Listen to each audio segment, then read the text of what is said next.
Hello students, let's try to continue the next topic of unit number 4, that is triangulation, adjustment and theory of errors. So the first point is uh, the triangulation figure adjustment. So initially we start with the most probable values and the true values, then the weight of observation, then the basic concept of normal equation. Now we know that there are two rules to form the normal equation based on the weight. And next part of that, it is triangulation figure adjustment to the determination of the most probable values of the angles involved in any geometrical figure so as to fulfill the geometrical conditions is called as figure adjustment. The figure adjustment therefore involves one or more condition equations. We have already discussed the simple case of condition equation by the method of normal equations. The triangulation system mainly consists of the following geometrical figures. The common geometrical figures in the triangulation, that is triangles, quadrilaterals and polygons. Adjustment of a geodetic triangle. So let's focus on the adjustment of geodetic triangle first. A triangle is the basic figure of any triangulation system. All the three angles of a triangle are to be corrected. The following are the general rules for the applying the corrections to be observed angles. Let A, B and C be the observed angles. E1, E2 and E3 be the corresponding corrections with respect to the observed angle. E is the common correction or the total correction equal to the discrepancy. N1, N2, N3 are the number of observations for angle A, B and C respectively. W1, 2 and 3 are the relative weights for A, B, C.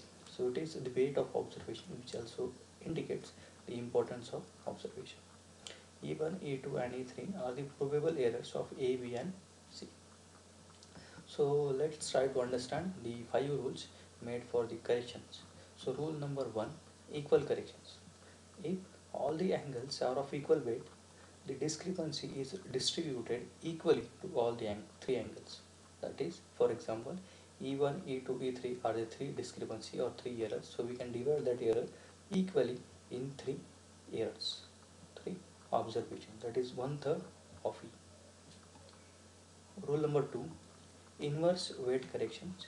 If all the angles are of unequal weight, the discrepancy is distributed to all the angles in inversely proportional to the weights.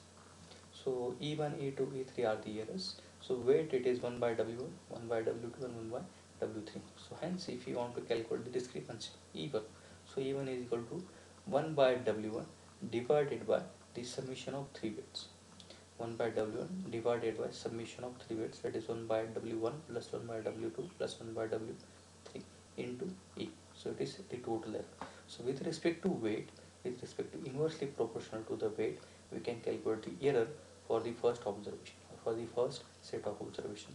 Okay. Similarly for E2 and E3. So it is the second rule which involves the weight correction and it is inversely proportional to the discrepancy. Third rule, inverse conditions. If the weight of observations are not given, if the weight is not given, the discrepancy is distributed to all the three angles in inversely proportional to their number of observations. So here we can consider the number of observation instead of the weight. So again E1, E2, E3 are the errors. 1 by N1 inversely proportional to the discrepancy observation. So it is 1 by N2, 1 by N3. So E1 is the error or discrepancy is equal to 1 by N1 divided by addition of 3 errors. It is one addition of 3 observations. So 1 by N1 plus 1 by N2 plus 1 by N3 into E. So it is the error for the first observation or discrepancy for the first observation with respect to the number of observations. So again it is for E2 and E3. Fourth rule, it is inverse square correction. The discrepancy is distributed to all the angles in inverse proportion to the square of number of observations. So we can consider the discrepancy to all the angles in inverse proportion to the square of number of observations. So it it is proportional to, inversely proportional to the square of number of observation. So it is E1, E2, E3 is equal to 1 by 1, 1 by n1 square, 1 by n2 square, and 1 by n3 square. And similarly, the previous rule is, you can compare this with this rule.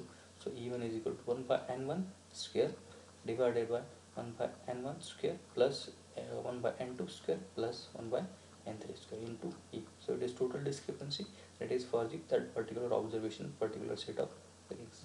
Similarly for E2 and E3. Again the last rule, that is probable error square correction. So probable error is E, and we can compare the correction with the square of the probable error. If the probable errors of each angles are known, the discrepancy is distributed to all the angles in direct proportion to the square of the probable error. So we can compare this discrepancy is, or we can distribute the discrepancy to all the angles in direct proportion to the square of probable error. So E is the probable error, so we can directly compare the probable error to calculate the discrepancy. So it is E1 square, E2 square, E3 square. So this value, E1 value is with respect to E1, E2 value is with respect to E2, and E3 with respect to E3. So E1 is equal to discrepancy.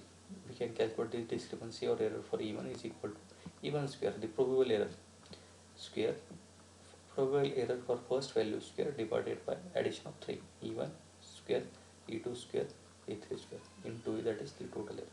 So we can calculate that discrepancy or error for other two of the set of observation, that is E2 and E3.